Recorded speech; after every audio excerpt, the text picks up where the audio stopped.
I'm a bit careful because you won't be that 2024 you lose elections. Ni bre ba party nim. Omo incumbents in lose. 2024 is just around the corner. So okay, 2012, that's fine. Enti okay you lose here. Jacob Echebelamte before his experience ulusu potopoto am so to so for to Chairman Foku. Na ye kasa den eyawa ne wonkrofo mu because na omu pe change because party na ko election you see ebia disk ebia you see Kwamna Agyapong so win easily against John Den because of sa incumbency disadvantage na South na St John bo nti wonye careful na say all lampo be together one afia na ba ku mienu miensa bi wo mu eye na wako lusu and also in addition to anybody no nti na MPP they will believe in competition. Me personally from where I sit, Ura Justin Kudia, I see him as the last man standing. And say we party for a money, a positive results when we elections are. I'll be very happy because because me personally amongst the lot, you know. I can see him standing up because why I don't generalize. Because say no say who share the cost of party no more. Chairman hododo no bibia ejina no so and the guy is getting too tired. So why should I come and say press later now so be but they be more how so of course say no the party for no better they know MPP delegates are very smart. Afibia say national elections so say presidential primaries so but be a party the person work on utwi mu time prof e ho na beko. It doesn't matter whether the system is supporting the person or not. It's not about the Ube we are and I say anti-rigging. I guess one is over. Now, for property, we know the anti-rigging. Oh, debut. Debut. Say, now woman nina woma fe propaganda for to computer be bia mo de be check bibia na bibia nsi electoral commission for na ebe ye aso mo drones ni niam mo de be sticker no mo de abo eyi ho puppet ho na mo twa betu social media na nipa ba ku gina ho oh sir na say debi say anka Dr. Palgrave Rocky former Western of regional minister on an agent puppet no menim say no be preach you and you know there are settings in kwa debut na somewhere debut one kasa no as a party no na ohwe de wo mo anti-rigging mechanism so mo dey go ya catch them say opeso okoto of the anti-rigging system no man build infrastructure opeso okofе bi ewen ehin fancy computers we no machine network we no man drones na wen Palgrave unya na yabusa no omu ni hu puppet omu de asi ho no omu de sticker abo ho say anti election rigging secretariat one when ni nyina my election is exciting. Okay, so pen komono uni me this is here no is that supposed to mean say omu nim somebody nkugu ana me nya is information first thing I me try to Facebook ano no say omu start conscientize almost supporters towards rigging and it is not good for the party because they see ana oh yes no so china ona bokan kulusu a na nkrofo bi because anti rigging no ahwa anya dwumanti na nkrofo yanka so mbewe o mawia o mawia pa de anka there's no way ona bokan bitima lusu because o ma you say can so in election so there you either win or lose and prof nkoma ya yedi say yenwanu ma NDC for any other political actors in the system. Omo kasa about 2028 contest. They don't even mention any other candidate apart from Honorable Bawumia. Dr. Bawumia. Omo kasa Bawumia ba mente bidda. Say obi onye NPP ni debate on what will happen in 2028. Omo kasa Honorable Brian na say Honorable Agyapong na say Honorable Ken ba. Ejunfo ma ye musu omo nyina say Bawumia ba ebeyiye sika baba sister num. Because on about to force and why yiri mu say stone and so ni nyina wa twen free system no of inflation is not the he's not even paying contractors next camp of the system say some have touted meaning some political pundits are I don't want to be mentioning names but they have said say candidate na mudi nechi no onye presidential material kwa besunti I would say on appeal to Ghanaians. And then secondly, lectures do draw by Ghana concerning the economy, no? Yes.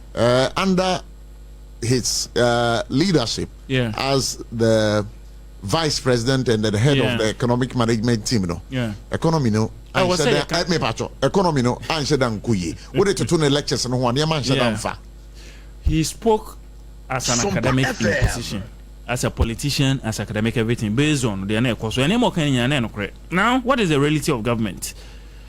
Bawumia spoke on behalf of the whole NPP Tamani opposition. One can say, Meme Bawumia me ba me so be tape be Bawumia can say, Meme be the economy may say, or see we have a good team, we have this, with this, teamwork. And even though on your head of fiscal policy, which is Ministry of Finance, and our monetary policy, which is Bank of Ghana.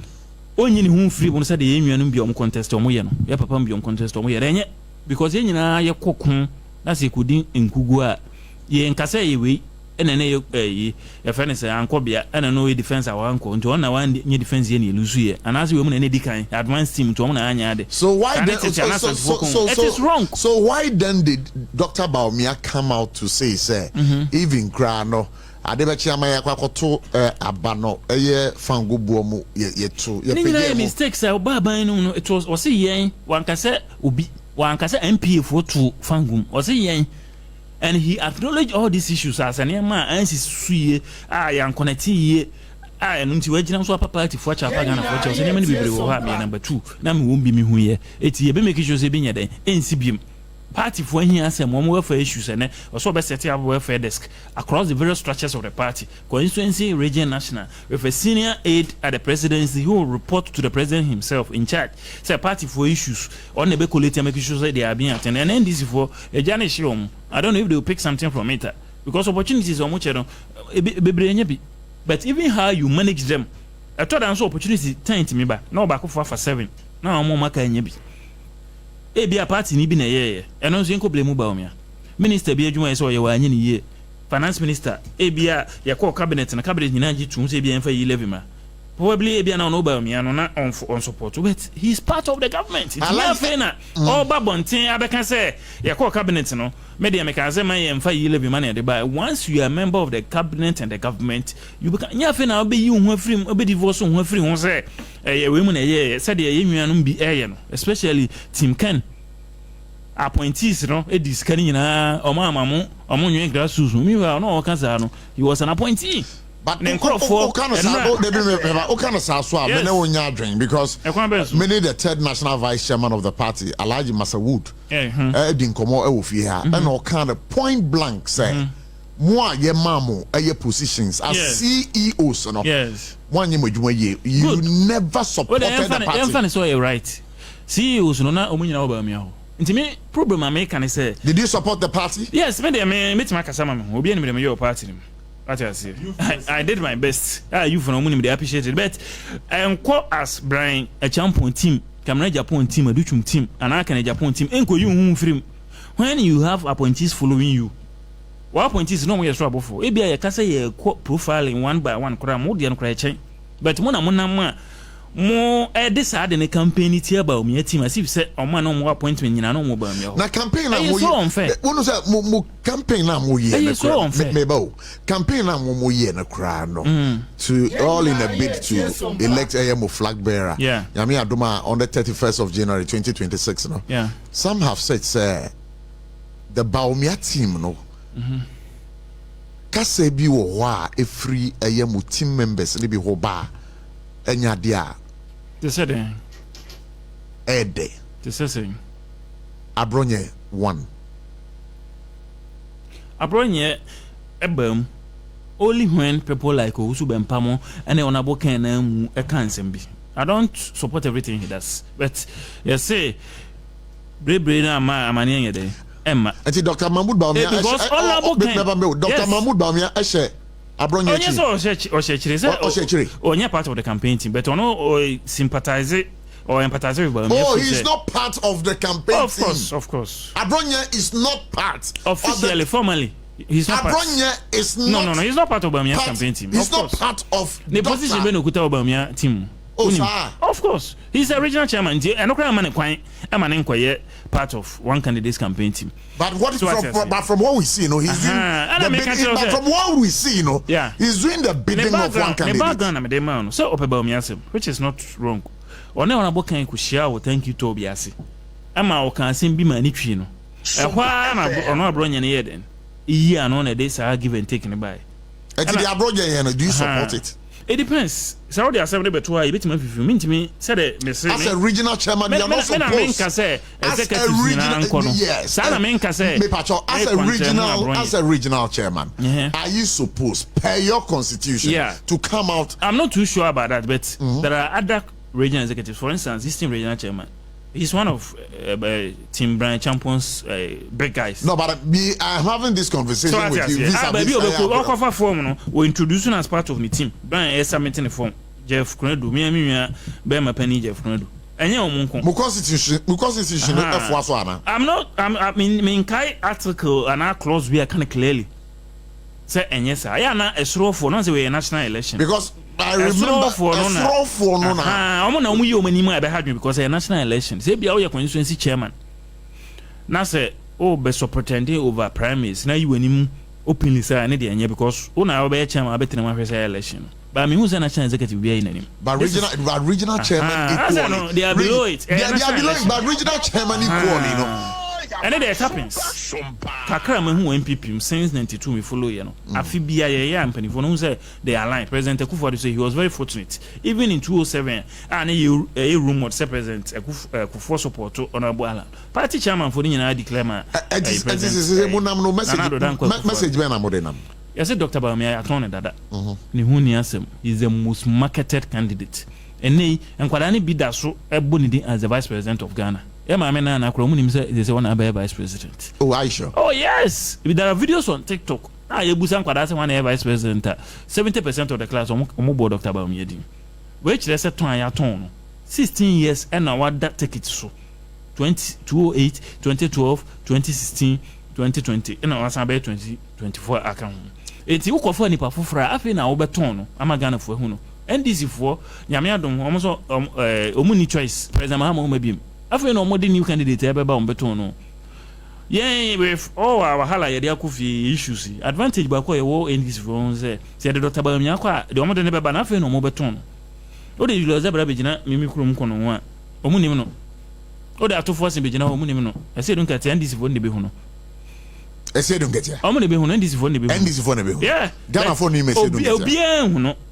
A bibehuno better bien. I said, don't get ya. Yes, and then I make a no say.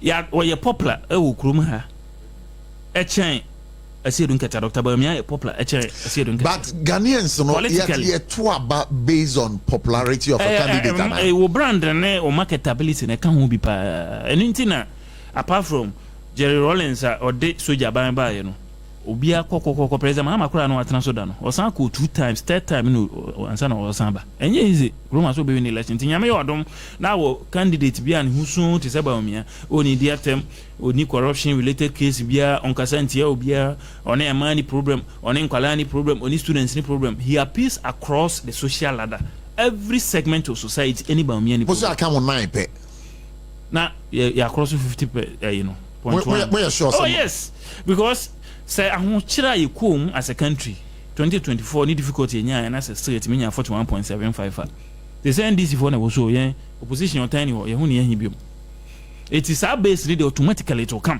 I can't hyper that is what it means because obi anyone to about Bawumia 2024 say ni bo for nto abama no because that time na e ti so a ye debt exchange yin levy betting tax ma youth we bufu ya party for obi champion and one move they say aduane che bia ni obi opposition then you am from any brebe ni hobium abanka ya na mtimulan cruise is beside the opposition but no be any brebe ni hobium MPP addition no do drona e ka say MPP mpanyifo ya na mutimu odin do manhwe form for no meti sa akasa no but yenkrofo no so do be ya na enokreka nim because obo ha onya opportunity kra on kan chiro be say wa yeden onya opportunity na say brebe a menye ni twa so kakra wo social media get fund scholarship pa ho den abrochire de no ono nkwa akwaji mienu na na dwen se ko betimi liquidate back no de Canada American party for bebre enya bi ene ono so oba against say appointees were greedy into your another camp meanwhile akwaji scholarship mienu me meti na meti na mfra administrator no say ontwa back ne enye so on enti eye suban a efiri soro bepem fom say bi omo mbenya appointments na omo nya angels o omo free wiem na eba omo nya aliens yenya party for ne bia na be rise into 3 more than a free polling station free constituency in the region na ochana de benye CEO nti nyina yen check here but I no kre say and I make an say it is of course say it is and fence will be obey CEO no because you see obey a constituency chairman or no man police law to me no akoton now now you CEO no and I say we head of interior ministry and when you are slots in na dey na think you two kra na akoton so at as a general issue where your man yourself no say nyina yehwe na yeti as say the me di didi da ye chen didi breko na school placement mo frefre can first no so aka ko fifosu because they say bia dot yi ho no oye yinti no bia protocol 5% be wo mu no o fra headmaster bia wa ban mu to beti say opposition fra headmaster kro mfiu enti aban de so wonfa so enti enya power ye ma yakoma mara fo na de benya bia enche na kakran dan say nipa kakra bi ebetena so na ochena no no asan atwa ne ho and ade aye ya o campaign ye mu say some of the top beneficiaries of munya contractor kese nya sika kese nya ne ma kese no omo so na epiche de Jason Crawford de ajawo. All right, you find common in see me that say pass on by but I know you'd want to be with us. SOMPA you'd want to be with us. Oh, I'm from me ba. Mesha from me na me patch and who hear me pa because I like you. I like your, I like your conversation. Me no baby na first one no I like your conversation. I must confess. Yeah, but I always want you to be a part of my program. On a boss, master producer. Prof, thanks for having me. All right, thanks for coming. I was for SOMPA 106.5 FM.